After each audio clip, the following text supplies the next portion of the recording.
કિશન મહારાજ, તમે મને જણાવો કે ભારત દેશ વૈશ્વિક મંદીનો પણ સામનો કરતું હોય છે, ત્યારે 2025માં કેવી રહેશે વૈશ્વિક મંદી અને ડોલરનો ભાવ કેવો રહેશે? ઉચકાશે કે ગગડશે?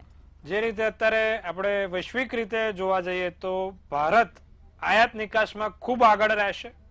ઘણી એવી રીતે જે અત્યાર સુધી નથી આયાત નિકાસ પહોંચી શકી કન્ટ્રીમાં, એવી જગ્યાઓ પર આયાત નિકાસ થવાનું શરૂ થશે. લેટિન અમેરિકા એ ભારત માટે એક સારું તક સાબિત થઈ શકશે. તો લેટિન અમેરિકાની અંદર પેરુ છે, અર્જેન્ટિના છે, એવા દેશો છે જે એક સારી તક ઊભી કરશે ભારત માટે આયાત નિકાસ માટે. ડોલરના ભાવની વાત કરીએ તો ત્યાં સુધી આપણે રૂપિયો ક્યાંક ને ક્યાંક ગગડતો દેખાય છે. 90 રૂપિયાની આસપાસ આપણો રૂપિયો ગગડીને ઉભો રહેશે, એટલે કે $1 = 90 રૂપીસ થશે. પણ આની કોઈ વૈશ્વિક મંદી પર અસર થતી નહીં જોવાય. તમે જોવા જાવ તો કે ભાઈ રૂપિયો ઘટે અને મંદી એને કોઈ લાગે વળગે નહીં. 90 રૂપિયા ભારતનો જે રૂપિયો છે એ થશે, પણ એની કોઈ સામે એવી વૈશ્વિક મંદીની અસર નહીં થાય.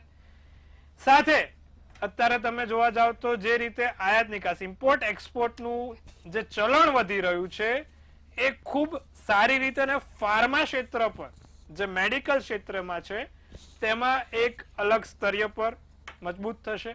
ફાર્મા કંપનીઝની જે મેન્યુફેક્ચરિંગ છે, જેમ કે ટ્યુબ બનાવી, ઇન્જેક્શન્સ બનાવવા, તેવી કંપનીમાં આયાત નિકાસ થશે. લેટિન અમેરિકા એક નાનું મોટું આપણે એ તરફ વિકસી રહીશું. તો આ વર્ષ 2025નું આયાત નિકાસને લઈને બહુ સારું રહેશે. ઇમ્પોર્ટ એક્સપોર્ટથી આપણી ઇકોનોમી વધશે, જીડીપી વધશે, તો સારું છે. ચિંતા કરવાની એવી તો કોઈ જરૂર નથી. હા, 90 રૂપિયે ડોલરનો ભાવ થાય તો એમાં આપણે વાંધો નથી. આયાત નિકાસનું ભ્રમણ તો રહેશે જ. જી બેન. જી